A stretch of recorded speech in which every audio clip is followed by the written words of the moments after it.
The Cold Omaha Podcast Network.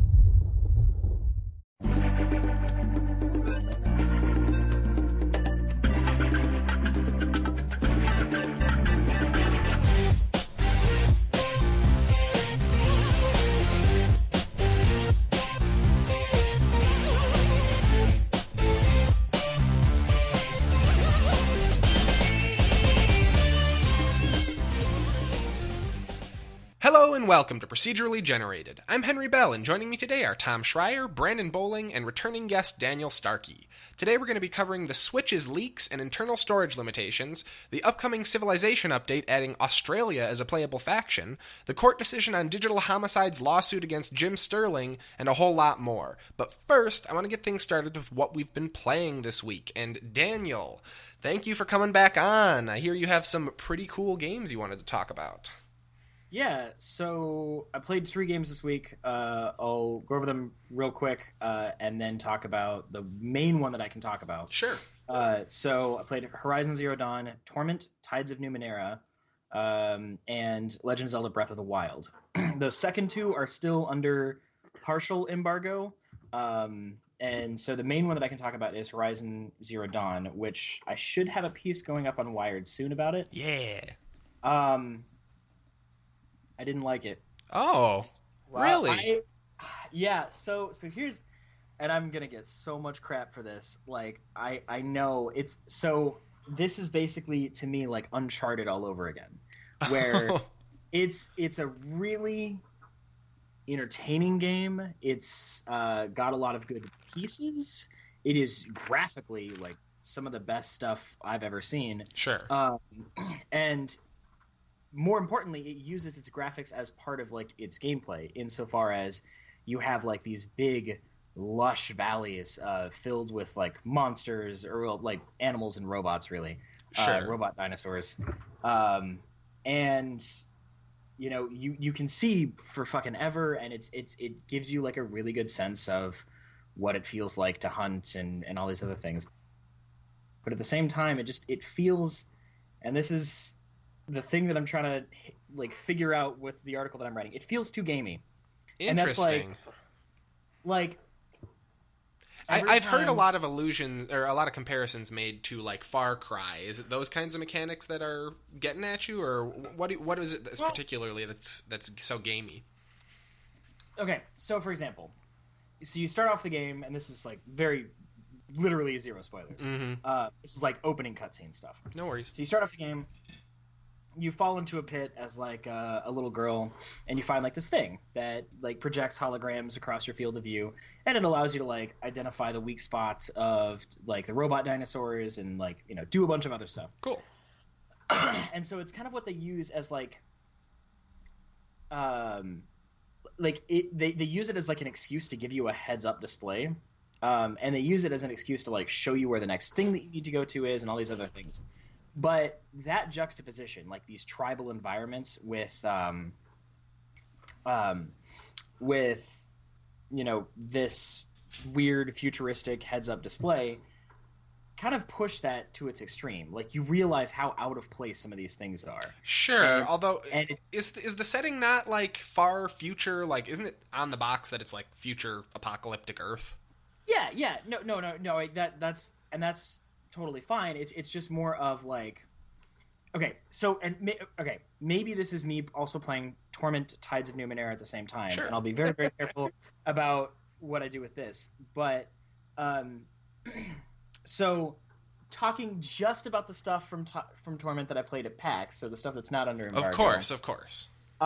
It is a, you know, computer role-playing game fashioned after like Fallout 2 and, you know, that Baldur's Gate, class, and Planescape Torment. It's one of those top-down isometric, like two-dimensional, like super hardcore RPGs, right?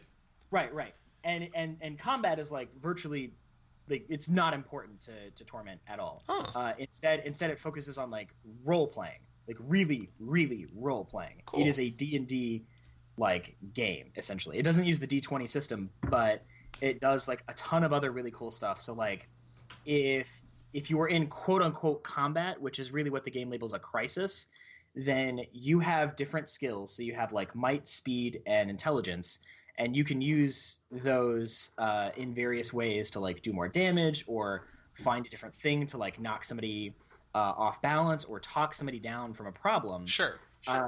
And all crises are handled essentially the same way, using the same interface. So you have tons and tons of different ways to approach any given problem. And the vast majority of the game is not combat-based. It is just about role-playing. It is about exploring the world and digging into stuff like that. And then contrasting that with Horizon Zero Dawn, it is stunningly shallow. There is, like, the hunting the robot dinosaurs bit is like by far the best part, and I'm not going to say that that's not amazing because it's totally fucking rad. I've seen some pretty amazing like slide headshot like craziness. Yeah, like anybody, if you're gonna like literally hunt a Mecha Godzilla, which is like the Thrasher or something, the T-Rex, you pass as far as I'm concerned. Like, I want to hunt a Mecha T-Rex. That sounds awesome.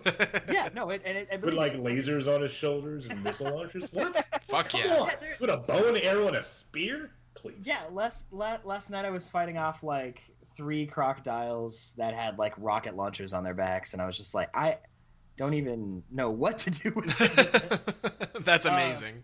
Because they're like chasing me across the plains, and I'm just like, I'm bailing. I just gotta get. Yeah, it's like they have like they shoot cryo launchers at you. Like, what? They have ice? What? I don't understand this. Yeah, what the fuck? No, so it's just comparing these two games. So like the quest design in Horizon Zero Dawn is as boring and mundane as it was in World of Warcraft. It's like go to X place, talk to X person, get X thing, bring X thing back to Y person. I'm curious. I have heard that they've added a little depth to like the fetch quests and stuff like that. In that like. It's not literally just get X of this thing from a nameless person. Like, don't they do a little bit more of like kind of stitched together sort of dialogue and stuff based on your not choices per se, but what missions you've done? Yeah, but the problem is that a lot of that is still like the samey kind of structures that like so they'll use the little holographic system that you have. So you arrive at a place and you're like, oh, the person that I need to talk to isn't here. I wonder what I do next. You turn on the heads up display, and then you scan for where their traces are, get their scent essentially with the holographic thingy. Yeah. And then you just follow the tracks of wherever they're going. Okay, so it's kind of the WoW quest finder issue. Is like once you've played the game for 2 years and you start just following a dotted line to missions instead of actually enjoying the environment and exploring. Right, and without getting into too much. How many positive feelings I have about Torment Tides of Numenera.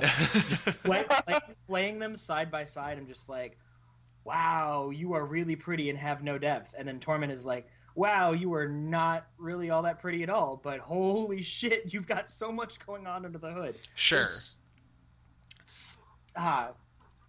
That's it. That's all I can say. It kind of makes sense, though. You have like 2 incredibly contrasting games. Right.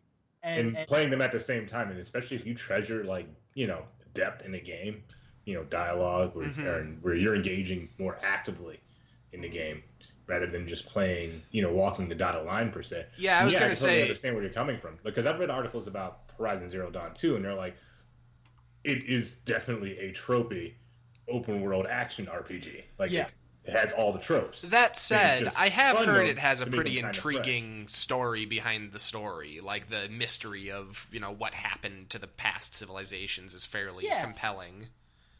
Yeah, I mean, it's just not a game that's literally, 95% of it was writers writing scripts. Right. And again, to be fair, Torment has some of the best games writers in the history of video games on Sure. It. You've got Chris Avellone and all these people who were around during Fallout 2. It is, they have some of the best. And let us not also forget, Torment, single largest video game Kickstarter in the history of video games. Really? Is that bigger than Star Citizen? Oh, no, well, Star Citizen wasn't technically on Kickstarter. Oh, it's wasn't it? Funded, but that's and also My mistake. Star Citizen super abuses. Oh no doubt. Yeah. I was just curious if they had beaten out that what is the? It's some ridiculous figure now. It's tens of millions now. can I read like a very quick clip? Fuck yeah, you can. Go for it. Torment. That's not okay. So like it's so descriptive. So like this is like from the opening segment. So I played this at PAX. So if anybody from In Exile finds this is not under embargo. You can't get on to me for this. So like the thing that's on my screen is like a white pink fleshy cocoon surrounds you. Even as you look, a minor rent in its side tears open, and the howling wind forces its way inside. And like that's just like one clip out of like this whole thing talking about how you came into this world. Sure, and it's like an actual proper writer wrote it, not just like a video game script guy. So good. It's so good. That's cool. So you're saying like the gameplay in Torment is in service of the story, whereas the story of excuse me, I'm blanking here. Horizon. Thank you. Of Horizon is really in service of the gameplay. Yeah. Gotcha. Yeah, that's fair.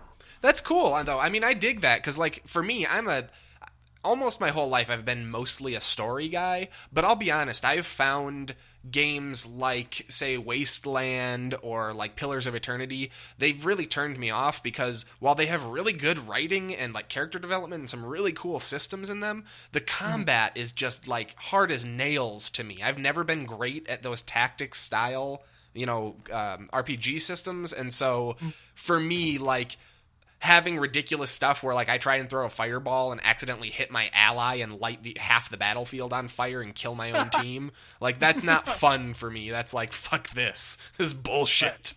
So this actually is intriguing for me. I'm interested. I think I may actually look into Torment, because normally that wouldn't really be up my alley, but good writing in games certainly is. Yeah, and the combat is not anywhere near as it's not that hard at all, because it's not really combat. You do combat, like you can attack with a weapon. Is what you're getting at that you can use non-combat solutions to get out of combat scenarios? You're saying you can like talk your way out, or like use environmental interaction and stuff like that? Yeah, there's so much that you can do for any interaction. There's all different kinds of stuff. Neat. Also, I will note that I had just opened this up, started a new save file, just to kind of like read a short clip of like how I came to be. I clicked through a couple of options. And here's the thing: I died. I didn't realize you could die in the opening. You chose like the wrong starting option. It says so you come into existence falling from the sky, and then you're trying to figure out why. Potted plant and then falls says, by. Most of your body is splattered across the ground. Your sole legacy to the world is a small crater near Sagas Cliffs. And then it says main menu load last game. That's amazing. That's some Morrowind shit right there. I'm into that. Oh, it's so good. Actually, that's really some fucking Douglas Adams shit. Yeah, no, and then you turned into a potted plant of petunias right before you hit the ground. Actually, so I know a way that I could talk a little bit about Torment. So are you familiar with the Planescape setting?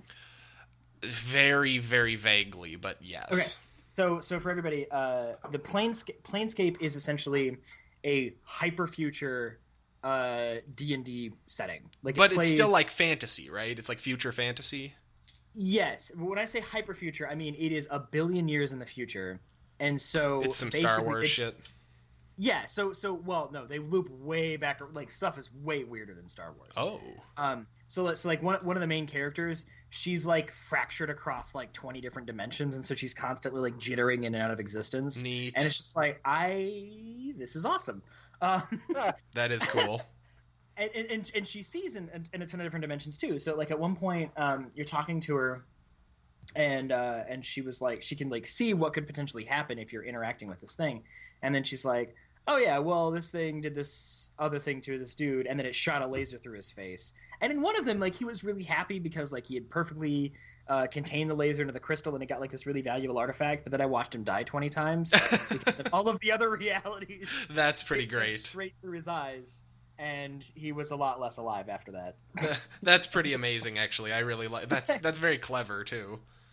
Right? So they do a lot of stuff like that, and it's just so fascinating because like it is so foreign and so weird and so alien. Is it approachable? Like I'm a little intimidated by the setting here, but like do they do a good job of like does it feel alien and weird the whole time, or is it more just like you're exploring a new universe the whole time, but you kind of get it, you can pick it up well as you go? Is this kind of game where you're going to want to do like background reading? No. So I'll be honest. So like I didn't play Planescape Torment like I was supposed to way back when, and I was able to pick this up. And I mean, yeah, there's definitely a lot of jargon, and I can handle jargon if it's done well. I mean, Morrowind and stuff had plenty of jargon. It's nowhere near as bad as like Pillars of Eternity was, because Pillars of Eternity was like really Pillars of Eternity. I played it for like 3 hours and was just like, wow, this was not made for me. Yeah, and this is like, don't get me wrong, this is also going to have like a lot of explaining and a lot of that kind of stuff, which is fine. I like reading fantasy books and stuff, so that's fine with me. As Right. long as it's in service of like something greater and isn't just like some Dickensian bullshit where they're describing bookshelves. I mean, if you want to look at the descriptions for bookshelves, how many spiders are on this third shelf? I haven't been. No, it's neat. No, it's definitely pretty approachable. I haven't really had an issue with it. Most stuff I can pick up from context, like I had to ask people what the tides were and what Numenera was. Yeah, I'm assuming tides have something to do with this dimensional stuff. It's not actual tides. Right. So the tides are like Numenera is a god, right? Goddess. No. Damn it.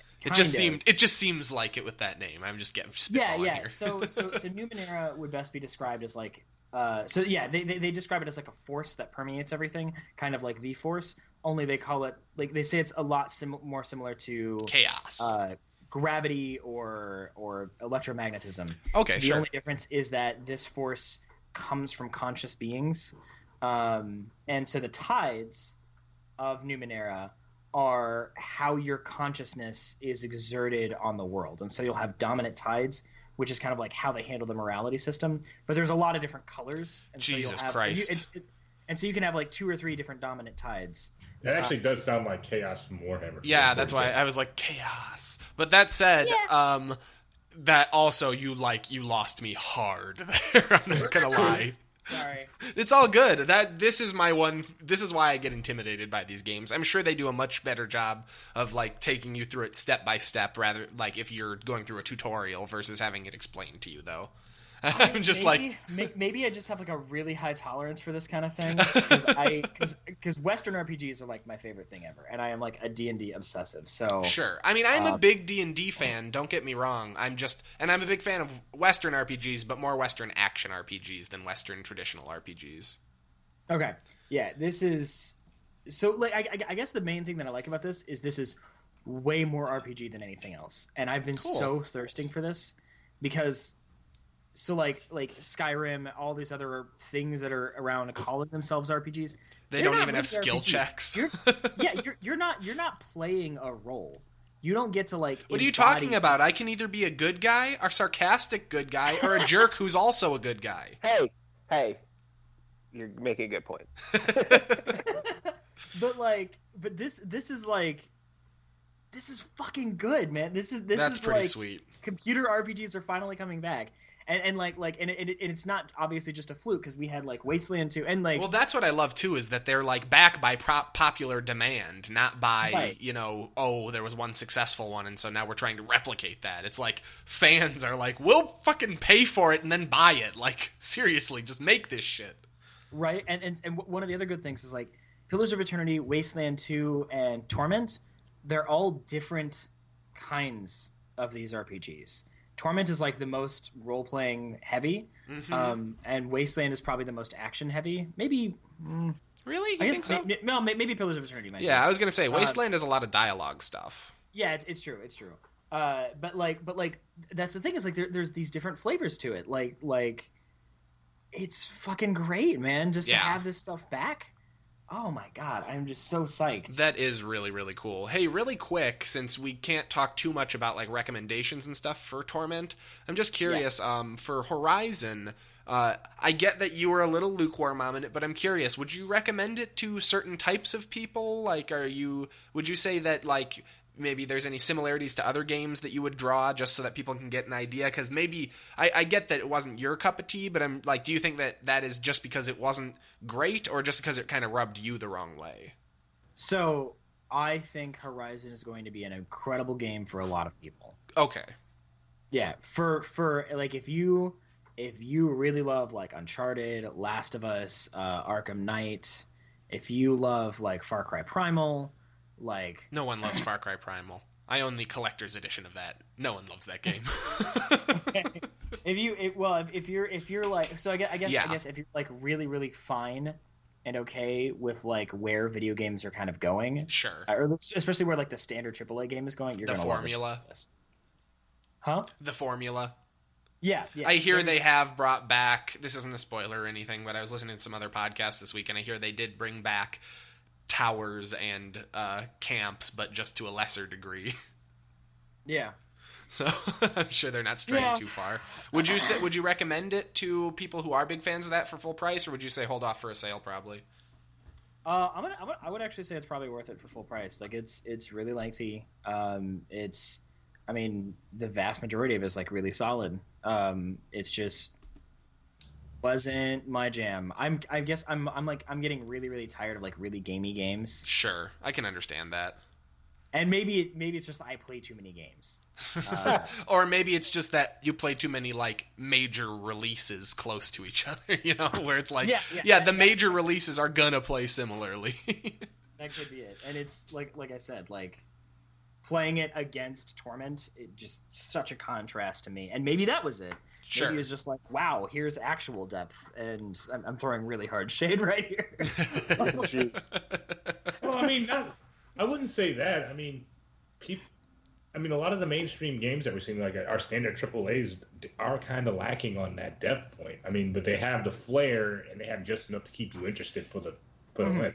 Definitely. Yeah. Also, I wouldn't feel too bad because some people are probably hearing you describe all this story stuff and they're like, Jesus Christ, just get out of my headphones. Like, this sounds awful. Like, so, you know, some people may not even be into stories. So for them, that may be really helpful too. So it's really interesting to see how different people like really enjoy similar games. Well, in this case, not similar, but. Yeah, because you were saying, the story and there's the tropes, and I'm just kind of like, dog, Mecha Godzilla, I'm sold. Yeah, and again, like I said, fighting robot dinosaurs is fucking rad. Like, I'm not gonna say it's not. Right. Don't pretend. Like, I had fun with the game. It wore my patience thin because like there's two. So like I guess it's like okay. So what I would have liked, restructuring it a little bit, if it was like Shadow of the Colossus, but I'm fighting robot dinosaurs. Fuck yeah. Like, okay. Let's do that. If it was a little bit more roleplay heavy, or like I want a game to do kind of what The Witcher was trying to do, where you study up on the creatures before you go into battle with them, but I want that to be like really, really extensive. Sure. Where you have to spend like an hour or two in town preparing for this thing. And you have to get a bunch of different kinds of equipment. That would be kind of interesting. That's super interesting because that actually reminds me, I was telling Henry about this ages ago. That's how me and my cousin used to play like the early dirt games. Because each track had a test track, and then we spent hours on the test track testing out different setups to tackle this track in the shortest possible time. And then my cousin would memorize the track and spot for me as I was racing. So it was almost like I was doing real rally, except I was sitting on a couch in my grandmother's house. Nice. But it was crazy. Like we was like, okay, let's tune this 0.0 degrees because we're going to hit this type of ground and 300 feet from this turn. And it's a 90-degree turn, so you're going to be getting a lot of G's on that outside wheel. I'm just like, looking back at it, I'm like, wow, we went really hard into this. I remember one of my older cousins came over and saw us go through that process, and he's just like, what are you guys doing? I'm just curious, Starkey. So are you looking for like, you know, like Dark Souls or Monster Hunter levels of preparation, or even more so than that? I think Dark Souls and Monster Hunter would be, I think, closer to Monster Hunter. Sure. I mean, obviously, a lot of bosses in Dark Souls are just a matter of the basic mechanics, but some of them, it's like, you know, you have to prepare by having certain gear types or like resistances or, you know, that kind of thing. And it's just that, like, okay, so what I would really like to see in games is, like, I'm fine with games being violent. I'm fine with games having like a lot of these kinds of ideas. I just think that they're overused, and I'm not. So okay, if I shoot one dude in the face in bullet time and like max pain, that's fucking awesome. That's cool. But if I spend the next like 15 hours doing that, then I don't care. Whoa. Don't be talking shit about my John Woo Stranglehold. Yeah, I was gonna say that game is amazing. It's just that like I want people to take all the good that's in their games and then concentrate it. Well, and also it sounds like you want people to iterate and not just keep spitting out the same thing again. Yeah, right. I agree there too. I get that because like that's the thing is, and I feel like too. You haven't said this, but this is a feeling I've had, and I wouldn't be surprised if this was also kind of in between the lines of what you're saying. Is like I'd like a game where I can't just run blindly and wing it and succeed every time. Because that's the thing. A lot of what I've heard about it is like, oh yeah, you have this device that will like highlight the enemy's weak spots, but it's like, what are you too fucking stupid to shoot the turret firing rockets at you? Yeah. And the fact that there are multiple viable gameplay styles implies to me that like you're never really in a situation where you have to do things a specific way. It's like you can always fall back on just like, I'm sure, basically lobbing arrows. Although in Torment, a really good game. Jeez. No, the shade is everywhere. I'm not. All right. I need to get a flashlight up in here. I can't even see through all this shade. So blotting out the sun with the shade. So again, in Exile, this is pre-embargo. Don't get mad at me for it. So you have 3 point pools, right? So you have like and these, how large the pools are is determined by like your character type. And so I went with kind of like a thiefy character because that's usually what I play. And so that gave me like 7 or 8 speed points to start with, and a few intellect points, and then just only a couple of might points. And so anytime I'm like role playing, it'll say like, oh, here's this thing, and you can use certain kinds of points to interact with this thing. And those kind of the old Fallout stuff, you mean? Yeah. Well, no, it's not really old Fallout because so you can almost imagine this as like your stamina or magic in any other kind of game, because as you're interacting with stuff, you will have. So like, let's say, does it expend like points in that resource? Yeah. So you use some strength to say do a feat of strength. Right. And so let's say you have 5 strength points, and then to move this rock takes like 3 strength points to do it. Well, so each point you choose to spend increases your success rate. And so let's say like at default, it only has like 40% success rate. You can spend an additional point, get to 60, another one to get up to 80, and then another one to get up to 100. Fuck. Yeah, and what the thing is like if you spend those points really early on, you're not going to be able to use them later, unless you find like some item that restores those points. And so, and even failing these tasks usually comes up with an interesting result. So you're not save scumming, you're not doing whatever, because it's usually something that's fun and entertaining, and creates like challenge and conflict for your character. You're not trying to run through this with like the ideal perfect run, because that's not what it's about. What it's about is to use this game to tell yourself an interesting story. And so I'm totally fine with people doing multiple viable ways to approach a problem, but there should be consequences there. There should be some cost there. There should be like... Well, and it shouldn't just be any of them will work with any build, right? It should be like you need to actually have worked at this. Right. I get that. I definitely get that. And Horizon just doesn't have that. There's a lot of times when I was able to approach a lot of the things with basically the same strategy, which is for like super large monsters, I would like tie them up with rope thingies, and kind of like bring them down. I would set up a bunch of traps while they were down, and then like as soon as they got up, they would like run into like this line of electrical cords. They would fall over, get shocked. I could attack them a couple times, and they would run into my mines. Then I would attack them a couple times. Plus, they would take damage from the mine. Like it's just it can get like very samey. Sure, and that's interesting though too. It is worth noting, and I understand where you're coming from with your thoughts on this game, but it is worth noting that in almost every conversation I've heard people describe the combat with the dinosaurs in, it seems like they're using entirely different tactics. Like, I was listening to, I think it was the Giant Bombcast from this week, and they were talking about how the guy who was playing it, he didn't use a trap in his entire playthrough. He didn't use traps or the tethers. He was using, I think he was saying he was using, like, like upgraded bows or something like that, or I'm trying to remember now, but he made a point of saying you can use that stuff, but he had elected not to because there were like sort of 3 main branches you could go into of combat. Yeah, that is kind of interesting, I suppose. Like I guess I figured everybody would do the same thing that I did, and that is cool to hear that they didn't. The other thing too I just wanted to ask was, are there difficulty levels in this game? Yeah, there. Well, Torment or Horizon. Horizon? Yeah, Horizon there definitely are. What difficulty did you play on? I'm playing on normal. Okay. Just curious, just wondering if perhaps you might be able to get maybe a little bit more enjoyment if you played it on maybe a higher difficulty, so it wasn't as viable to use all those same skills. That's what I've heard. Another critic that I was talking to said he played through it on hard and he thought it was the best experience, but I haven't done that yet. Yeah, obviously, and this isn't a critique of your critique at all, just a thought for, right. Potential legs for the game. I mean, yeah, and like even if it was, like, I played what I played. So... Exactly. Well, and if normal is normal, then normal is the normal experience of the game. They don't call it, if they wanted to make it easy mode, then call it easy mode. Cool. Did you have any other games you wanted to touch on here, Starkey, before we moved along? So I also can't talk too much about this one, but Legend of Zelda Breath of the Wild is really good. Oh, shit. I want to talk about it so bad. When is the embargo up on that? Is that embargo till release, or is that going to have like a week of notice? I want to say it's the 28th. And it's out on the 3rd, right? Yeah. So it's going to be next week. It's going to be... Dang. It's not release date, but it is... Man, I want to Switch bad, but I don't think there's any way I'm going to be able to get one for the next 6 months just because of fucking stocks.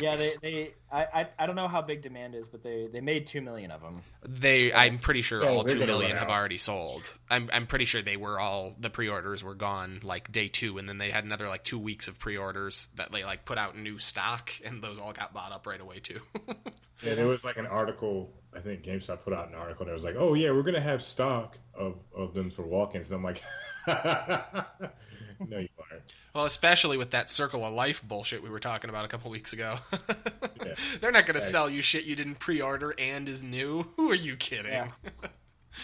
But yeah, so cool. Yeah, I look forward to hearing more about Breath of the Wild once that embargo's up. I should be writing about all 3 of these games. Torment, I'm reviewing it for GameSpot. Horizon Zero Dawn is Wired, and Breath of the Wild is also probably going to be Wired. Fantastic. So yeah, you guys can also check out Starkey's reviews probably much before we are able to give our opinions on them at the relevant sites. And Starkey, if you want to leave us some info on your authorship stuff, we can put that in the description for you as well. Yeah, sure. Next up, I wanted to talk about some games I have been playing this week, or at least one of them. Specifically, I picked up a game that I have heard about for a long time. It's been in early access for quite a while, but is probably one of the best early access games I've ever played, and perfectly scratched the itch that I was feeling over the weekend, which is Offworld Trading Company. Have any of you guys played this game? Yes, 9 out of 10 on GameSpot. I reviewed the shit out of that. It's so good. So, I had not read your review. No offense. I had not read any reviews on this, actually. To be fair, I'm imagining you like at a table with a computer just beating the crap out of the keyboard when you said review the shit out of it. And while you're just screaming while listening to like grindcore metal. Oh, it's so good! Yeah, I actually ended up going in blind because I was sitting at my desk I was playing For Honor, I believe, and I was watching a Let's Play of, I think it was Stardew Valley, and I went, man, I am getting that itch. What itch, you ask? The itch to do management and economic-based domination. I have a habit in RTSs of being that guy who just will load up skirmishes and build till I'm at max army and have just insanely efficient resource gathering and stuff like that, because I really just enjoy building up a base and stuff like that, which makes this game perfect for me. Offworld Trading Company is an RTS game without combat, which is really, really cool. It is a game set on Mars where you are a a corporation who is trying to be a startup there, get some natural resources going, and ideally form a monopoly on the best stuff on the planet. And it is a real-time 4-person, at least in the modes I've been playing, 4-person competitive game where you're claiming territories, putting down different resource nodes, and trying to capitalize on fluctuating prices of individual units of these different resources. It's a ton of fun. I would highly actually recommend this to anybody who's been feeling like I have lately, which is to say, feeling a little bit depressed at the lack of variety in real-time strategy games, or really just the lack of real-time strategy games that are coming out lately. Especially because we're getting stuff like Halo Wars 2 is coming out here and all that, but those aren't real-time strategy games. It's cool that it's got console support and stuff, but there's a level of expectation that it's at least going to have the quality of life features introduced in Command & Conquer 2. Yeah. And so this hits all of that. There's no need for things like control groups, but you have the ability to you can build stuff when you're not looking right at it, and you can, do a lot of management stuff with this really, really intense UI that just has a ton of really well-organized information available at a glance at any time. Honestly, I'm having just an absolute blast with this game. I've done several skirmishes, and I'm about halfway through my first campaign, which is cool. It's like a multi-skirmish sort of battle sort of thing between 4 corporations, or it's actually 8 corporations, I think, in that, and then it slowly filters down as you progress through the scenario. But it's really, really, really fun. And Starkey, I'm curious, to hear what your thoughts are on it, just because I don't think the other guys have played this at all. Right. And I've got to leave here in a couple minutes, but I would be happy to contribute to this, because I've got an interesting story behind this. So back in April, I reviewed Ashes of the Singularity, which was a game from Stardock. Mm-hmm. I gave it a 4 out of 10 on GameSpot because I friggin' hate that game. I remember it not being very well reviewed. Right. And anyway, so I did that, and I actually really love Stardock as a company. Didn't they make Terraria? Or am I crazy? No. They made they made one of my favorite, maybe possibly my favorite real-time strategy game of all time, which is Sins of a Solar Empire. Oh, that's what I know them. Okay, guys. Yeah, in collaboration with Ironclad, they do a lot of stuff. And so it was interesting because I gave Ashes of Singularity a really low score, and then the guy who owns Stardock got super mad at me because he's also a gamer supporter. Yeah. And I'm not gonna go any further into that other than he is a Gamergate supporter. Thought that I was giving him a low score, or giving his game a low score because I was, anti-Gamergate. If you guys want more detail, you can check out our first episode featuring Starkey, where he does discuss this. And then I went and reviewed, literally the next week, I did Offworld Trading Company, and I love the shit out of it. It has nothing to do with friggin' Stardock or whatever. Fuck, don't that game's good. Particularly, I'm not crazy about Gamergate. I'm really anti-Gamergate, but that I'm still a professional, and I'm going to review what's in the game. And fuck. yeah. And I thought Ashes was crap, and I thought Offworld Trading Company was great because all the things you just said. I think it's a little bit light in terms of different kinds of content that it has, but at the same, what is there? Is really, really tight. The games are fast-paced. They're interesting. It's a totally different kind of strategy game. You're still fighting over resources and all these other things, but you're not having to micromanage stuff. You're not doing all these other things. And there's so many different strategies that you can do. Exactly. Maybe you're a black market guy and you're just taking down your opponent's supply lines, or maybe you're someone who guns for the teleportation technology to completely bypass transporting goods. There's some really cool stuff in there. And there's all different kinds of stuff that you can do with market manipulation. It's just capitalism run wild. Hell yes. And there's some really cool variety, too, in the different playable factions. Really quick before you go, I just was curious, do you... I agree that it does feel like it's maybe missing a couple things, but would you agree that it kind of feels sort of... first of all, it is worth noting it's still in early access. But also, isn't it... wouldn't you say it's kind of comparable to an early Civ release or something where you're expecting kind of some more DLC to come along and beef it up? I feel like it has everything it needs to be a basic release, but I would like to see more content down the road. Yeah, for sure. And it's interesting that you mentioned Civilization because you know who designed Offworld Trading Company? No. Soren Johnson, lead designer of Civ 4. Oh, damn, my favorite Civ. Yeah, okay, that would make sense. Yeah, like I believe me, strategy games and Western RPGs are my jam, and that was like another thing that was kind of funny about the Stardock boss getting on to me because he was like, you don't know strategy games. Like, no, I know my shit, man. Definitely. No, it is phenomenal and made by Civ 4 guy, and it's got. Yeah, you should go if you have any liking for strategy games at all. Was it like $20? No, actually, I think it's 40. But it was on sale over the weekend, and it may be again. So I would just check Steam. Yeah. It goes on sale fairly regularly, and it's pretty fantastic. One thing I would mention too, I was kind of intimidated by it at first because of the pedigree. I did know that it was related to Civ and all these other strategy games somehow. However, I figured out that pretty quickly that this is much more approachable than those because it's more of a real-time strategy game than it is like fucking what's that Iron game that you play all the time? Something of Iron.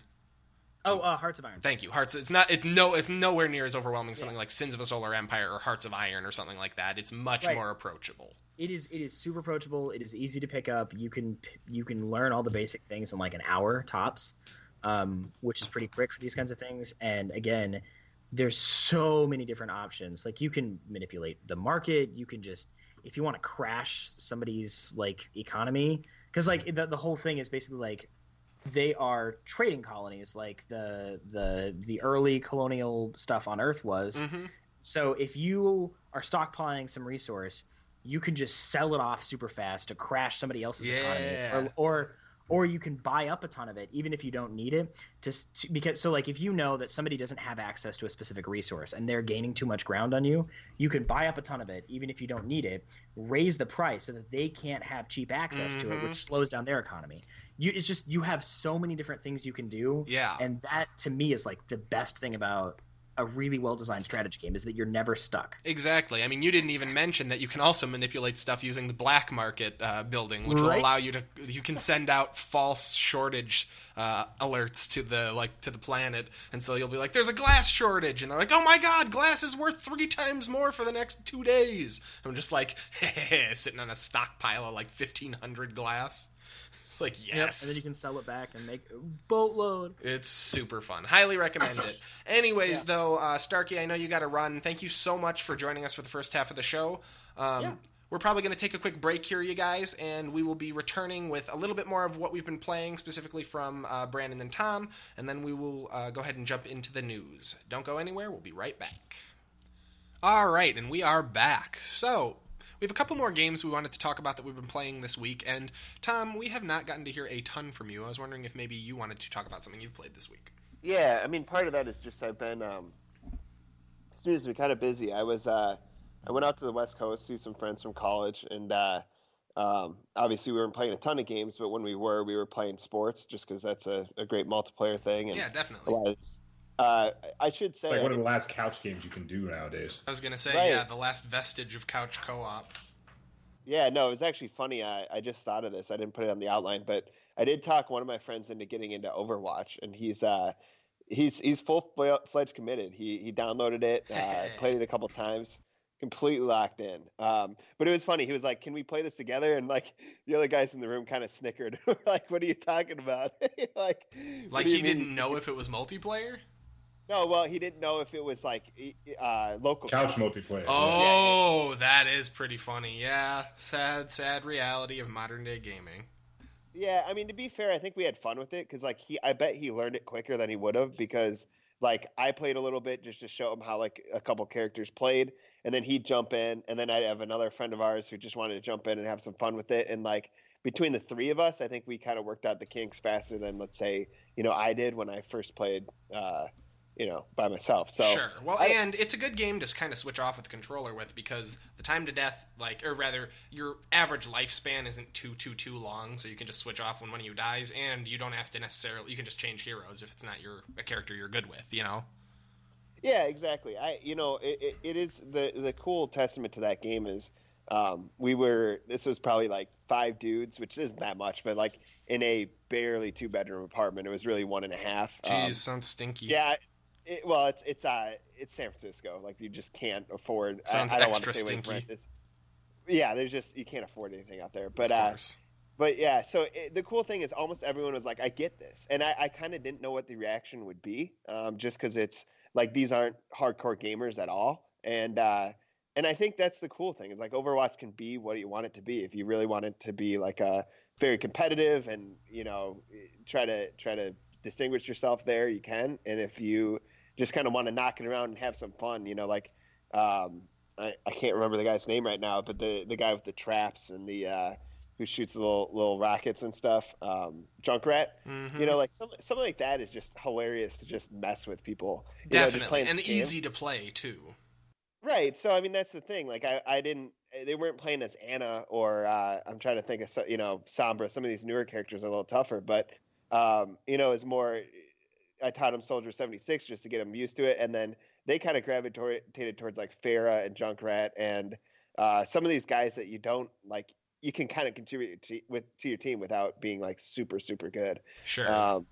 So I don't know. I think, and then, I guess my only comment I was going to talk about, I thought we'd be playing a lot of NBA 2K, just because these guys are really big basketball fans, most of them. And, it's funny. We actually played some NBA Live, which I didn't even know NBA Live existed. Like, I didn't even know it was still, they were still making it. Me neither. I didn't realize there were multiple NBA franchise games. Yeah, and this is something. Oh yeah, there's definitely, yeah. Yeah, I mean, I think it's good. This was something. It was the Ringers video game podcast they were talking about, where I forget who they brought someone on from the industry, and they were like, it's not a good thing that there's only Madden and there's really only 2K. Like, no, it's terrible. It's really, really bad.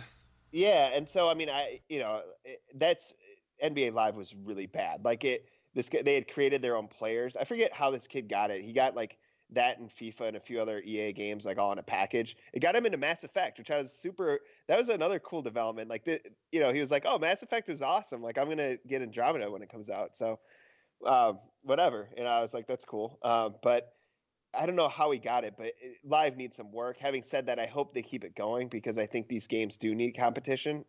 Because there's, if you want football, you're playing Madden. If you want basketball, you're probably playing 2K. Sure. And NHL is the EA version. So, but I thought it was funny that, and I'm not super shocked because this is what we played in college, but we played a little, 2K or Live, and then every stop I went from San Francisco, San Jose, Fresno, down to Santa Monica, which is LA basically. So every stop I made, and it was different groups of people I knew in college, all of them wanted to play FIFA, and it's kind of fun having video games being like this uniting thing that we all have in common, even though all our lives are very different now, depending on what field we're in or whatever. So, yeah, I mean, I don't have too much more to say other than that, just because, again, FIFA doesn't – no, I think Pro Evolution Soccer maybe is trying to take a little bit of that market share. But, sure, but FIFA dominates still. Yeah, well, and is a cash cow. I mean, my friend in Fresno – which, to be fair, I don't know what else he'd do in Fresno, but he spent a lot of money on yeah, well, I think a lot of people spend a lot of money on those games, and a lot of them don't even consider themselves to be like traditional gamers, which kind of cracks me up. Yeah, so this guy definitely is. His name's Matt. I play Overwatch with him a ton, and he's a World of Warcraft. I mean, you name it. Okay, so he's more traditional gamer. Okay. Right, but I mean, at the same time, the one thing I do want to say is, as much as I think there should be competition, EA puts out a good NHL game almost every year. Madden is maybe where they slack a little bit, although I think they slack pretty badly in Madden. I mean, every year we hear about which features are no longer in the series. Well, and not only that, but Madden glitches is like a huge. Yeah, so I understated that. Madden is complacent, but. NHL year to year seems to be pretty good. FIFA year to year seems to be pretty good, and the 2K NBA game is really good. So I just would like to see a little more competition in that, because those games are widely played, and like that's what my friends and I do kind of to kill time. When we're together, is play sports games. Get on it, Nintendo. Where's my Mario basketball? Yeah, well, and that's the other huge issue is that like now. I'm trying to think if any of these guys had an N64 available, but that was like the thing we played in college. Like Xbox One wasn't around, so it was Xbox 360, and then it was N64. And the sad thing is, like, these guys love, like, it was a huge deal to be like the best. There was a legit controversy. I'm not even overstating this, over who was the best Super Smash Bros. Player. Of course, there and like was.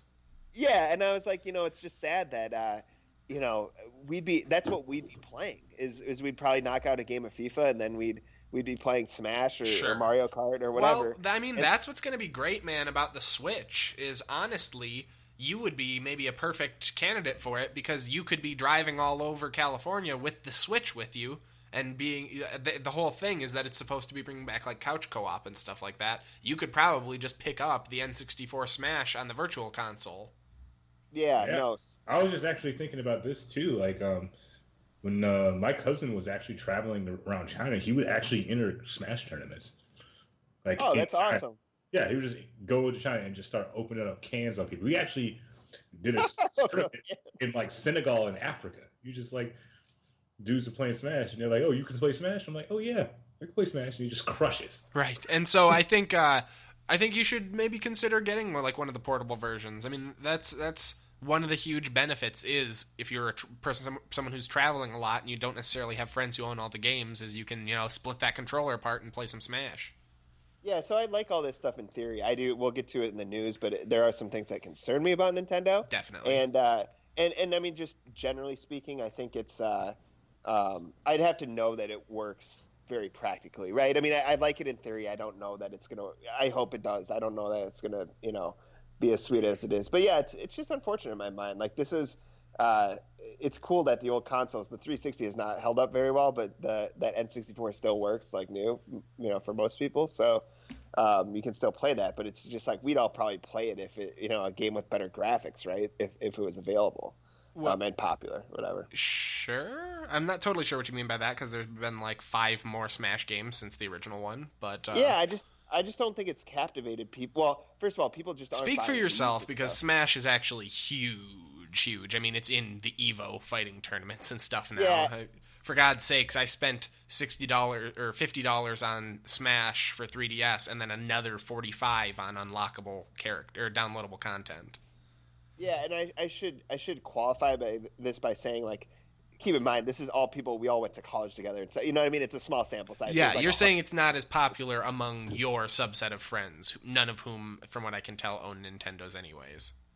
Yeah, and I'm just trying to think, even back in college, I don't think anyone had a Wii, which just, like, surprised me. Well, I would think when you were in college, you're saying N64, I'm surprised you guys didn't have GameCubes, because, like, when I was in college, GameCube was, like, the jam. People had N64s as well, but most people, like, who were doing, 4 dudes in a dorm playing, like, competitive games, it was the GameCube for, like, Melee. Oh, dude, we go even harder than that. I actually think about my college days, like, we didn't even have dorms, so we would actually... We didn't even have dorms! No, we would bring televisions to the cafeteria, plug them in by the walls, and then plug our N64s and GameCubes up to Nice! That's amazing. That's pretty sweet. But yeah, the GameCube was great for that, too, because it had that handle on the back and was just, like, perfectly shaped. You could just, like, pick it up, throw it in a backpack, and you're good to go. Yeah, those are good times, man. For sure. But yeah, I'm glad you had a good time, and it's nice to have you back now. I'm glad you got to play some a little bit more variety in some games, which is excellent. Brandon, you have a couple of games that you have played this week you wanted to discuss, right? Yeah, I kind of went crazy in the PS Vita because my commute's effectively the same as yours, so I got like about 30 minutes on the train, 40 minutes on the train. So I'm like, let me whip out my PS Vita. So I started playing a bunch of old games that I got on like PS Plus when I first got it. So one game that I never played ever on console that I started playing for the first time was actually Sly Cooper. Oh shit, dude. Sly Cooper Thievius Raccoonus is one of my all-time favorite PS2 games. Yeah. Dude, I don't know what the hell I was thinking because I was missing out. Dude, as far as 3D platforming goes, those are some of the best, like, more recent entries. Yeah, so I played a little bit. I played a bunch of that on the trip, and this was the Thieves in Time version. So I think it was just post-launch of the PS Vita, and it worked really well for this on the screen. Like your view range was surprisingly good. Like when you were in like the main area of the first area, which I think was like feudal Japan-ish. Sure.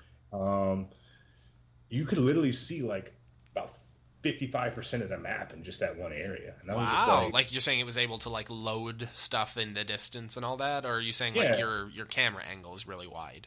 your camera angle is really wide at the time. That is nice and important because the Vita does have dual thumbsticks, though, doesn't it? It does. Are they? Does the Vita have like the weird slidey thumbsticks from the PSP, or does it have proper like analog sticks? They're like in between, like they're like miles away from like the PS. They're miles away from the initial PSP, but they're still not like what you want. It's not a stick with a nub on top set into the controller. It is a stick on another one top set into the controller, but your rolls still feel rather shallow. Sure. I mean, but it's no 3DS where I have like a flat button that just wiggles around. Okay. It's about as good as you're going to get for that form factor. But at the same time, that's when I started noticing like limitations. Because the other game I want to talk about that I played, that was really good, but like kind of fell flat for me, unfortunately, was Killzone Mercenary. This is actually a really good game. Killzone Mercenary follows like a bunch of mercenaries who don't have a side, like the ISA, who are like your standard kind of go broy Americans, and like the Helgen, which are effectively space Nazis. You're just a bunch of dudes together who are like, we're going to make money off of this conflict.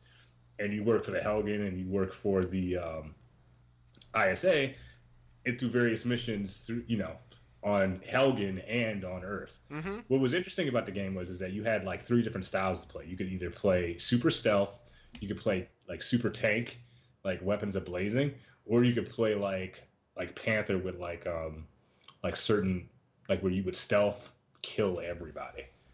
Is that different from regular stealth? In regular stealth, are you not killing anyone? Well, you're using more traps, so it's like more gadgets. Oh, okay, sure. Yeah. So, and each time so you can effectively play each mission 3 different times because they have different pathing more or less. Oh, neat. Is it like you need to be a certain class to like say kick in this door but the other class can like go on the second floor to enter kind of thing?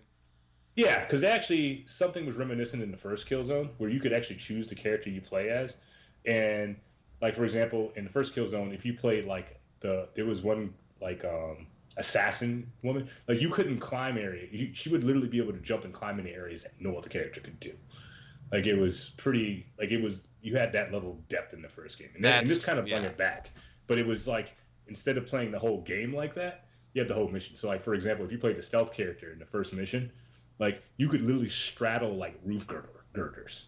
Oh, neat. So it's literally there's different paths available. That's neat. Like genuinely different paths, because like let's face it, you're walking in there with a teeny submachine gun with these guys who are basically like head to toe armor. Like, you're gonna get like shredded. Sure. Playing like a stealth character, and vice versa if you're playing a heavy. How does this mobile entry stack up to the console versions?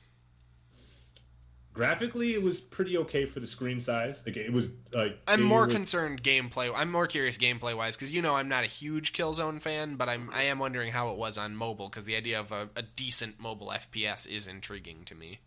It's decent, but at the same time, for me, it kind of fell on my face. And one thing I learned was when I played the first PSP, I was like totally like, oh man, if I had a second thumbstick, this would be awesome. And then PS Vita came out, and I'm like, oh yeah, second thumbstick, I'm gonna play all the shooters. And then I started playing all the shooters, and I'm like, oh man, my head hurts and my neck hurts. Yeah. My thumbs kind of hurt. Yeah. Human hands are not meant to bend like, you have a minimum screen angles. size that you really need. Like if you're gonna play like a shooter, you need at least a 20-inch screen, man, because your view range is so limited. It feels like. Well, and it gives really you less fine control. When there's fewer like pixels on the screen, each like pixel you move is physically further. Yeah, and then even though the analog sticks are so much better than the PSPs, it's still limiting when it comes to that type, because it was a shooter, but you can't, like, that's when I learned, like, okay, you know what, this is not for Vita, but it's definitely fun. Sure. So I started learning, like, and that's when I started gravitating away from mobile. Another game I played that actually did rather well, interestingly enough, and this will be my last one and I'm gonna let somebody else go, was Uncharted Golden Abyss. And the reason why I like this game... Yeah, I need to know what this is, because I didn't even know there was a Vita Uncharted game. If you've ever played Uncharted, and this is the one good thing about the game, it is an Uncharted game. Cool. It's not like it's not like a spin-off or like a different... It's like a proper third-person like action game? Yep. And That's cool. It plays like Uncharted. Wow. Which is surprisingly good. It doesn't play as good as you would get on console, but it plays well enough. Sure. Yeah, it plays damn well enough, and it looks the thing about Uncharted is it sells on its graphics. It really does. And this game looks pretty damn good. even for the Vita. I mean, What the Vita really has got some me- pretty good-looking games. Have you seen, like, Persona 5 Golden and stuff? Or Yeah. rather, was Golden the one, or was it just regular Persona 5 that was on Vita? Persona 5 looked pretty dope. Yeah. Not gonna lie. So they did add, but at the same time, like all these games did incorporate the front and back touchpad. The screen's touch and the back is touch. So their new thing was, in order to find treasures and deal with puzzles, you actually had to scrape off and like use the touchscreen to scrape off dust. That's so Nintendo. That's such a weird gimmick. It was gimmicky, but it was relatively refreshing. Because Sure. Uncharted games are fun and great, but they all follow the same formula, with the exception of the last one, where they really started giving you a choice. I do like the idea of, like, brushing off the back of your PSP and then you flip it over and, like, whatever artifact you were looking at is now dust-free. Yeah, and you can like move, and then like you can actually like move the Vita, and it actually changes your field of view depending on how you're holding it. Oh, that's neat. Similar to Tearaway in a sense, which is one of the games I oddly did not get around to playing that I own. So, I mean, it was for me, this whole experience, like initially with this, was like, wow, Back to the Future, man. I mean, Back to the Past, because I bought my PS Vita because I was working way away from home in New York when I was, right out of college. I was working way out of state, so I was actually sleeping in the gym. So I was like, I need to have something to do. Mm-hmm. So I bought Vita so that I could work there 4 days out of the week and stay there for 4 days and then come back for like my Friday and weekends. Sure, basically similar reasons to why I picked up a 3DS, where it's just like I am away from my computer, but having quote-unquote free time enough that I should really be using it. Yeah. Man, that was an interesting experience. But yeah, it was fun. So those are the 3 games I wanted. It was interesting because I had a lot of fun, but this also kind of these experiences kind of made me gravitate away from mobile games, because I learned the limitations and learned like how I like to play games. And I still love all of these games to death, but I was like, you know what? I'm definitely a console kind of guy. Yep. I know what you mean. I'm the same way with PC. As much as I love Harvest Moon on mobile, or on the 3DS, excuse me, not Harvest Moon, but rather Animal Crossing, or like Smash Bros, I'd rather play them both on consoles. It's just, and you know what though? Maybe the Switch will be that happy marriage. We'll have to wait and find out, but if the Switch does have a pretty darn big screen on it, and that is portable, so... Yeah, it's looking like a pretty strong entry. I'm not too big on that SD card. Well, we'll be getting to that soon enough. No need to champ at the bit there. I wanted to talk about a couple of other games really quick that I had played this week.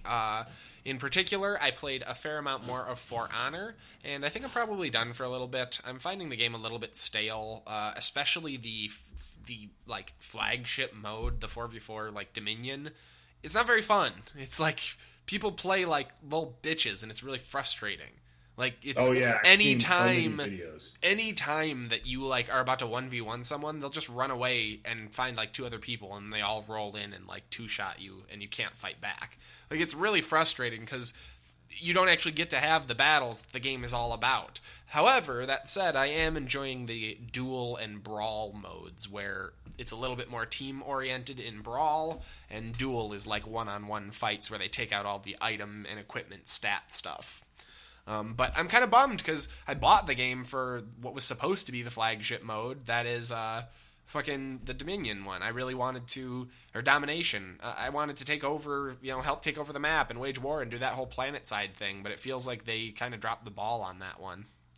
Mm-hmm, I mean, this is what I worried about with this game, is that I think it's a cool idea, but it just seems like the concept, or like the gameplay couldn't live up to the hype. Well, that's not the issue. No, because the gameplay's really good. Like, mechanically, it's fantastic. It's got these fighting game elements with, like, combos, and you've got, like, parries, counters, blocks, dodges, all this different stuff. There's 12 playable classes already. Yeah, like, you can fake out people. Like, there's some... Yeah, you can, like, do where you'll, like, start swinging for an attack, and then you can cancel out of it and go into a different attack. So, like, people will block in the wrong way. The issue is that 99% of the time, none of that shit is relevant because of the way that the fucking multiplayer plays out. You're, like, getting ready to square off in an honorable duel, and then 2 dudes with spears come up behind you and kill you. That's how it happened in history. All right, it's just authentic. Yeah, is Look, it? look. There's only so many times you can get poked in the butt before you have to put the game down and take a break. That's all I'm saying. I'll probably come back to it every once in a while, but I don't know this is going to be a game I'll be playing super consistently. Maybe when they patch in a little bit more content and have dealt with some of the matchmaking issues. Specifically, I'm not having any trouble finding a match, but I am having trouble finding a balanced match. I'm getting a lot of matches with people with gear that's just fucking insanely OP.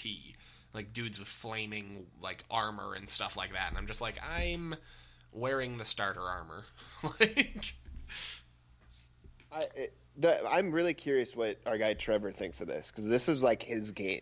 Like he was so pumped about it when we talked about it years ago or whatever. Yeah, well, he's our boy. We got to get him back on here so he can tell us what he thinks. We'll have to once they're done with spring training, we'll have to get him back. Yeah. But that's really all I had to say about For Honor. There's a couple other games I wanted to touch on, so I'm going to go quick here. I also got back into Factorio a little bit. That was part of that same itch I was having to play some management games where I could really succeed and see growth and all that. For those who don't remember, Factorio is that kind of interesting top-down, very simple graphics, collecting and engineering kind of game. It's the one that does all the conveyor belts and like train systems for transporting ores, and you can set up like automated item pickers to like move resources between one, like say a furnace and like an assembler that's going to build it into a bigger part that's being fed by 4 belts with 4 other resources coming into it. It's very much great for people who really, really like management games and want to be able to really design that stuff down to the finest details. And I always come back to it probably about once a month or so just to mess around, build out some stuff, see what they've added. And they've added some pretty cool stuff. In particular, the train transports are pretty sweet. But I also made a fatal mistake. I like to play this game in the mode that sets it so the AI will not attack you till you've attacked them. Basically the peaceful mode, because I don't really like having to deal with it, permadeath, which is the way that it generally plays out. Unfortunately, I didn't realize that in my last playthrough, so I got about 6 hours in, then queued up a bunch of research and went out for a cigarette, and when I came back in, I had been murdered by 2 really low-level aliens because I just wasn't there. And, I lost everything. I was like, well, fuck. I'm going to play Offworld. But Factorio, still fun, but also make sure you set your settings properly when you start a new game. Jeez. Also, one last thing I wanted to touch on was I've been playing Stardew Valley again, and fuck, that game is still so goddamn good, to the point now where I have downloaded the entire soundtrack by Concerned Ape. It is fantastic, great, calm, listening music that I highly recommend to people who just want to have some non-lyrical, soothing stuff going on in the background that's not too distracting or corny.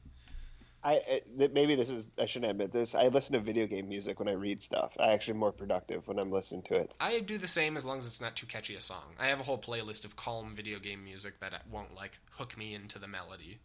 There's I think it was in the Atlantic or something. I read something about that, how it's actually, that's how video game music is supposed to work, because it helps you focus. Why do you think that I can sing almost every song from every major video game I've played in my life? Can you give us a sample? Just Sure. Give us a 30-second riff here. I could sing every single Zelda song from the N64 or Wind Waker. I could sing, honestly, I was listening to a YouTube channel that I actually want to highlight here. Tom, you'd love them for their channel name. This is a real YouTuber, and you're going to have to get over the name because it put me off at first, too. Channel name is Poop Poop Fart. And he is maybe one of the most talented and underrated musicians on YouTube. He does these fantastic covers of old Nintendo games. Most recently, he did an insanely good cover of Spiral Mountain theme from Banjo-Kazooie with all live instruments and stuff. Wow. He also he did a really good one of the Guardia Millennial Fair from Chrono Trigger, which is fantastic. And my personal favorite of his, he has a cover of what is it called? Jungle Swing and a mashup of, I think, Jungle Swing and one other very classic Donkey Kong Country song that, holy shit, it never sounds so good. It sounds so much better than the game or any other cover I've ever heard, because he gets all the little stuff. It's that attention to detail. So seriously, you guys, if you're looking for some solid video game tunes, check out Poop Fart's YouTube channel. Is this like a 13-year-old wonder kid or No, something? he's like I'd say he's like late 20s, early 30s guy. Just really talented musician. Like, one hand has those, like, has the finger-picking claws. But, oh, God. Seriously, you guys, I mean it. Check it out. He does really good content if you like really well-produced video game music. Nice. But yeah, that pretty much does it for what I've been playing this week. I don't need to go on and on about Stardew Valley. You guys know, if you don't own it, you're dumb, and you should. So, moving along to the news here. I don't have a ton of time, so we're going to be going through this fairly quickly, but that's okay, because there's not a ton to talk about. First up, we have the thing that we've all alluded to like 4 times throughout the What We've Been Playing section. News that they have found the first downloadable game that will not fit on the Switch's internal memory, and the Switch is not even out yet. So this is garbage. Yeah, so for those who don't know, the Nintendo Switch does not have a huge internal storage capacity. It can only hold up to 32 gigabytes of internal memory by default, and then you have to get SD cards to expand it from there. Well, they just announced Dragon Quest Heroes, and it takes up a full 32 gigabytes of storage for the digital version. So yeah, that's not going to fit on it unless you have the expandable SD cards, which are not super cheap because they're using the SD, what is it? It's like SDHC format. No, sorry, they're NAND, sorry. No, it is. It's SDXC cards, excuse me, sorry, and it's the internal is NAND memory. But point being, yeah, it's kind of insane. Like, this was an issue I ran into a little bit with the 3DS, though with the 3DS I have less of an expectation of a giant internal memory card.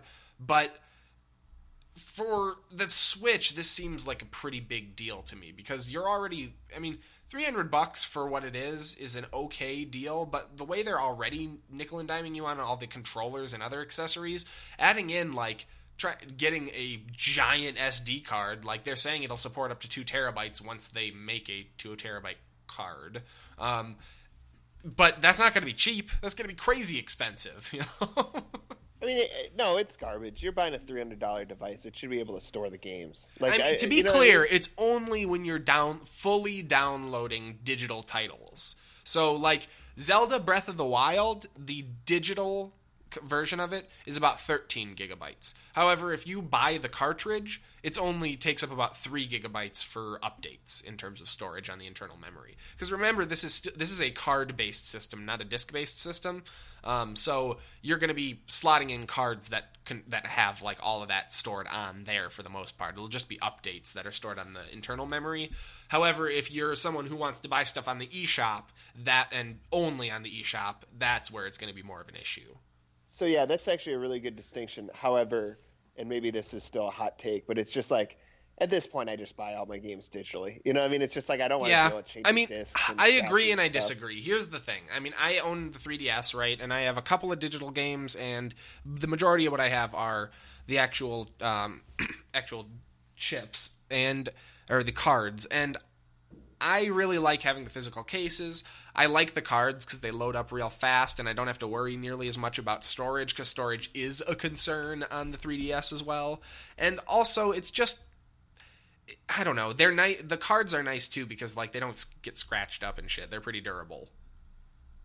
Yeah, no, and I think a lot of people are coming from the perspective of somebody who's playing like disc-based games. You know what I mean? Where they're usually, it seems like with CD-based games, you're doing a lot more of storage on your local system, and you do a lot of weird stuff where it's like, oh, I'm gonna both install this game to my system and run it off the disc, and it's like, fucking what? Yeah, no, there's some PlayStation. Hey, Xbox did it too. Oh, yeah, really? no, Xbox has it too. They had that. That was the only way you could play Grand Theft Auto 5 at all on the 360 was by having both like the game installed on the hard drive and the disc in. Yeah, no, and honestly, I complain about my Xbox storage, but that's what, half a terabyte. Yeah, I think it's 500 gigs. Yeah, so I mean, to be fair though, like what it's done is the games I'm actively playing, I have loaded. The ones that I don't. So Right, but you wish for that Steam feeling, you know? Right now I have like 50 games installed on my computer. Yeah, and so I mean, it is what it is. It's just like I feel like in today's world, you should have enough memory to. Starkey, I thought it put it well. Like have a handful. I probably have 6 or 7 games installed, and I probably could do 10. I think it's got to be Grand Theft Auto is probably using up most of my memory. On yeah, my GTA Xbox, is like 60 gigs, I think. Yeah. So and to be fair, I know I've sung its praises here on this podcast. I'm getting to a point where like it's download times are so long, and it's Yeah, dude, you remember Brandon's Final Fantasy 15 fiasco, right? He spent almost an entire extra day prepping the game before he could play it. Right, and I'm saying with it fully downloaded and updated, it takes so long to like for the game to upload the whole Los Angeles area. That's what I'm saying. Oh, sure. So, why would I play that when I can just hop on Overwatch and in 5 minutes I'm in a game or something? You know what I mean? Yeah, fair enough. And part of that, too, has to do with the dated hardware that people are using. I mean, even if you have a PS4 Pro, it's going to load slower than, like, an SSD in a PC. Yeah, true. Like, that part of that is the hardware disparity. So, yeah, I guess, I don't know. My thing is, I probably would have, in hindsight, waited maybe on the Xbox One, gotten one with a little more memory, but it has enough. You know what I mean? The Switch just seems absurdly low, but that's just me. Fair enough, yeah. So that's going to pretty much do it for the Switch story. I want to keep things moving, but yeah, that is definitely something to keep in mind if you're considering a Switch, is that you will almost undoubtedly need to buy additional memory for it. Next up, we have a story about Civilization. How topical with what we were discussing earlier.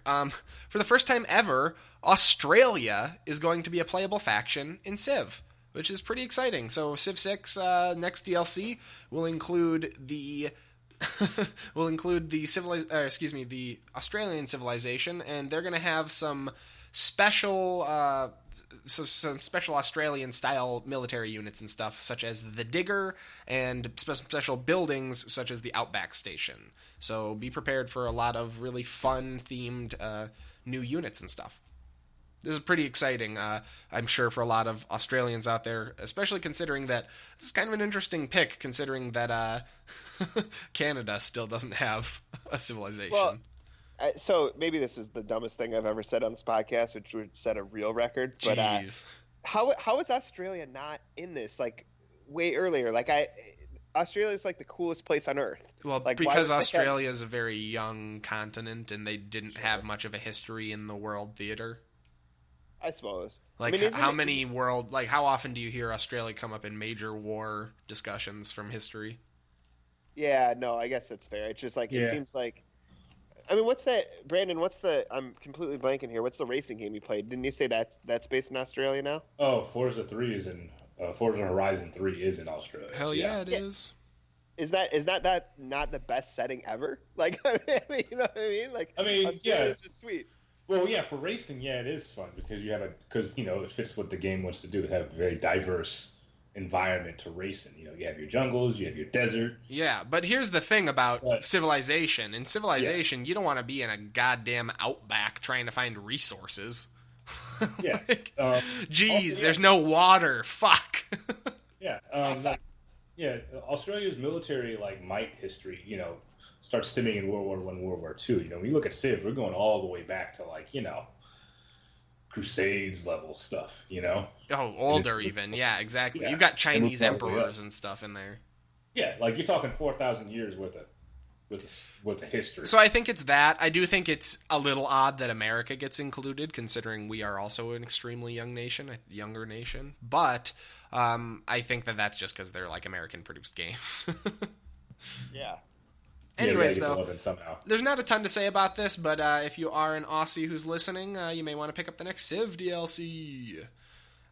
Next up, we have some pretty big news here. You guys know we've been doing some ongoing coverage of the Digital Homicide lawsuit against Jim Sterling, the critic guys that everyone knows so well. Yeah, these are the guys who got busted multiple times for asset theft, threatened Jim Sterling with a lawsuit for saying that one of their games was terrible and claimed that it was like libel or something ridiculous.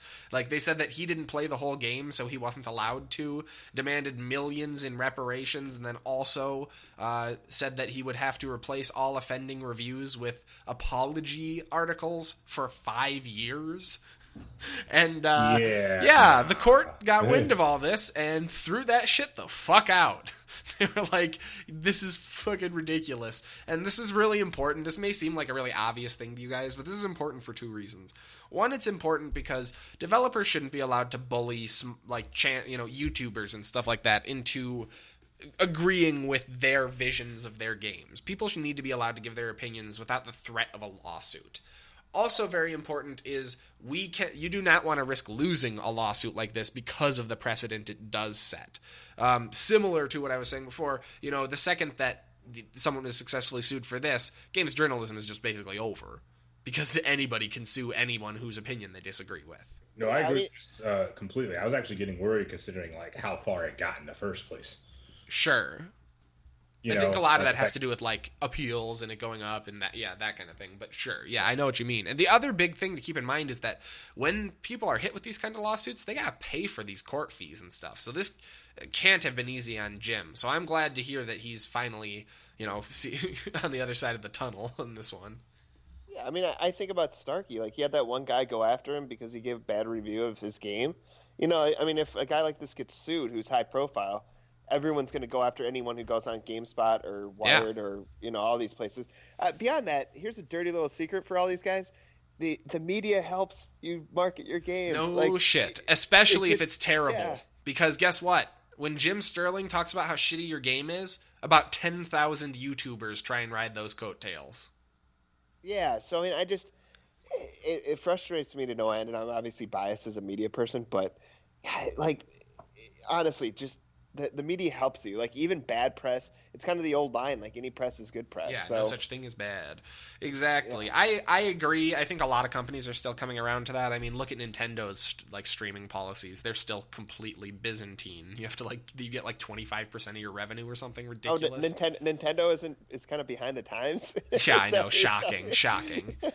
Anyways, though, keeping things moving along here, that is great news and definitely a big win for gamers everywhere.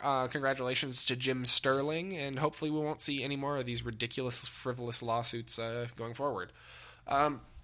Next up, we have something hilarious and very Tom-themed. Tom, could you really quick give people an idea of the DeMarcus Cousins trade this week, just so they know what the big hullabaloo is? Yeah, and I should start with this. This is news in, like, NBA circles. Like, I was sitting in the Wolves press box before the trade deadline, or whatever, their practice facility, and people were talking about this. Like, wow, the NBA 2K won't allow you to do a trade that literally 2 GMs just did. Right, and so, yeah, that's what we were going to get to is tell us about what happened in real life first so we can get an idea. So Sacramento's team just got a new, like, arena, and they built it around this player, DeMarcus Cousins, who is really good, but is kind of a head case, and, like, is it's hard to explain. What do you mean by head case? Like, is he actually nuts, or does he? He's legitimately crazy. Like, he's not always a great teammate, known as kind of a locker room. They call them locker room cancers, I guess, in the sports world. But just, like, supremely talented and a bit of trouble off the court. Sure. So, aware that he's supremely talented. Right. Okay, so these are also 2 very disorganized, dysfunctional franchises. New Orleans is at a point where they kind of had to make a big move in order to keep the GM in place, and Sacramento's owner tried to, like, get the players to cherry pick and stuff. Like, for those wondering, Sacramento is the Kings. Yeah, so it's the Sacramento Kings and the New Orleans Pelicans. So New Orleans is going for it all and really got a good deal in this trade. The thing is, the Kings owner would have had to pay Cousins about like $200 million or something like that to keep him next year. So he had to make a decision like, do I want to kind of keep this guy who's a little bit of trouble, or do I want to try to make a trade, which is perfectly reasonable. It's just that this trade is widely panned in NBA circles, and I don't want to get into all that, but literally Well, NBA let's be clear. It's not just panned in NBA like critic circles, like you had kind of hinted at earlier. You literally can't do this trade in NBA 2K17 because it's too shitty a trade.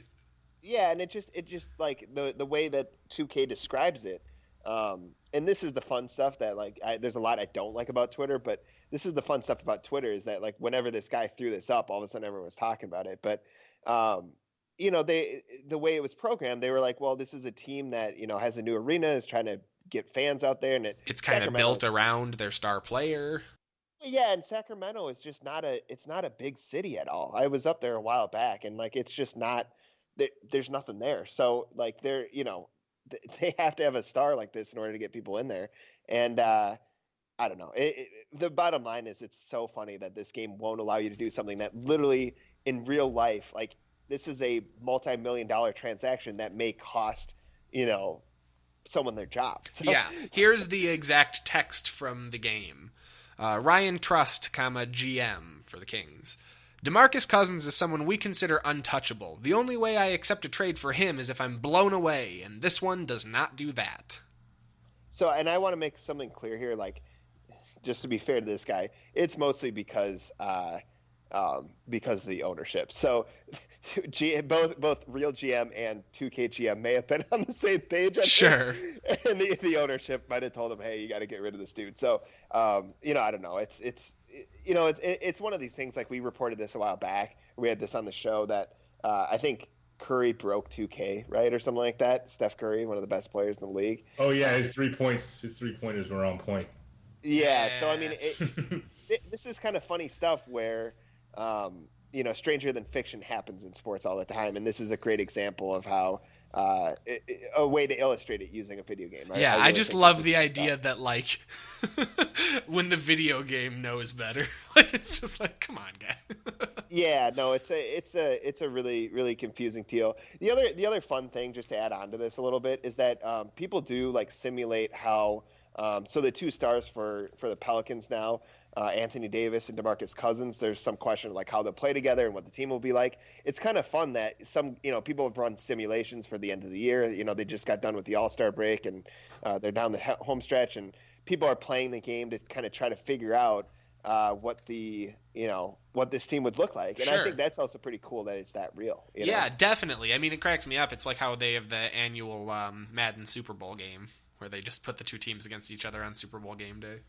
Yeah, exactly. And I don't, as if you want to look at bigger picture, there's a lot of reporting that I think 6 NBA teams now own esports teams in those various leagues, and the NBA hands down is the most progressive league of the 3 and now arguably, or sorry, of the 4 now arguably 5 major sports leagues. Mm-hmm. I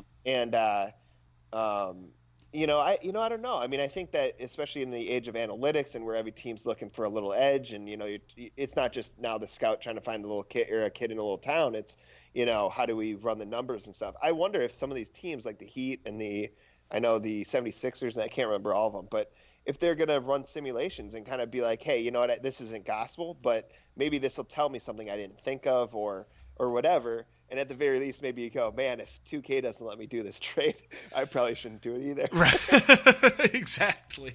That's pretty funny. Sometimes you should take a hint. Cool. That's the moral of the story. It's pretty amazing. No kidding. All right, well, we got one more news story I wanted to touch on today, and it's another Nintendo Switch one. This one, not negative, really. You guys may have seen that a couple of Switches leaked last week, and it has turned out that they were actually stolen from U.S. distributors, or a U.S. distributor, by some of their employees, which is kind of shitty. And apparently one of them was sold to a NeoGAF user who didn't realize it was stolen, and he started uploading videos and stuff about it. So we have our first look at the Switch's interface, which is fairly interesting. It's kind of reminiscent of like sort of an Android-y interface, except it's still got the kind of Nintendo charm with the icons for the most part. It looks like they've switched from a white background to a black one now, among a couple of other things. But the long and short of it is that Nintendo got news of all of this and was able to reclaim all of the Switch consoles, including the one sold to this one guy who was like, oh yeah, I did not realize this was stolen. I thought it was just like someone had broken the sales embargo. But no, these were actually stolen, and he had purchased stolen product, so he shipped it back to Nintendo, and everything, I guess, is hunky-dory legally now. I don't think that anyone's being gone after. That does suck, though, man. Well, fortunately for Nintendo, the update that actually makes like the eShop and anything work on it hasn't gone out yet, so literally all people were able to do was browse the menu. Okay. That's good. To be clear, and maybe I read the article wrong, Nintendo is saying that they were stolen, right? Are you very certain they are? Or maybe my reading skills are not great? I don't know. I mean, I think Nintendo is the main one that people were like saying it was. I haven't heard any contradictions on that. I've read several articles about it and listened to a couple podcasts covering it, and everyone's just kind of referencing the Nintendo discovery. They may have worked with like U.S. police that we don't, and we may not be aware of it. I'm not really sure how that works with like, it's when it's a foreign country. So honestly, I couldn't really tell you. I don't know if it's the Nintendo of America who would have gone after them or made the statement. It's kind of hard to say. I admit I did not do my own sleuthing on this story. Yeah, they probably work with police and as well as the distributor where the leak came from. Right, because remember that the distributor's not going to protect their employees from for stealing, stealing shipments. Right, especially something of this level, because that's way too much money for them to lose if they decide to try to support them. For sure. But also stealing is kind of shitty. Yeah, definitely. But fortunately, they were able to recoup them all, and a week from today, they should be more or less on the market, right? Is it a week from today? What is the 3rd? Sorry, a week from tomorrow. They'll be out, and people can start picking them up on their own, although I don't know if they'll be out for us regular plebs, but at least you pre-order fools will be able to pick them up. Do you, maybe I'm sure you guys have discussed this, or maybe I was on when you guys discussed this, but gut feeling, I mean, do you think this is the game changer for Nintendo that kind of, gets them back on track, or do you think that... But I think it'll get them more on track than the Switch did, or than the Wii U did. Okay. I don't think it'll be the next Wii U per se, but it could be maybe the next GameCube, games library wise. Yeah, I truthfully, I know I crap on Nintendo all the time. Like, I would love Nintendo to kick ass. Like, you know what I mean? It's not you should get a 3DS, man. I think you'd like it. Yeah, I should consider it. I also think I want to just be a petulant ass, and eventually, especially as I probably make a move to PC and stuff, like I just want them to put it on the stuff it's on, or that I have. I want it on my phone, and I want it on a PC or whatever. Well, good news. We still have another mobile game, their Animal Crossing game, coming out this year, and I am continuing to put maybe a little bit too much time into Fire Emblem Heroes.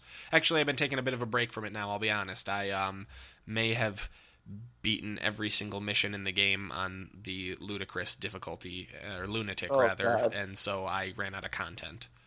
So that's ludicrous, Henry. But my obsession with with that game aside, I think that is going to do it for this week. As I'm sure you guys can tell, the show has been procedurally generated. We hope you've enjoyed listening.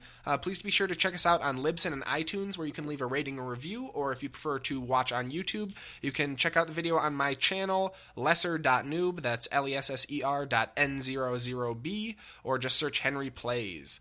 You can also follow us on Twitter at PG_show, and we'll have some contact info for Starkey in the comments, so you can check out some of his reviews as well. Thank you guys so much for listening, and as always, game on.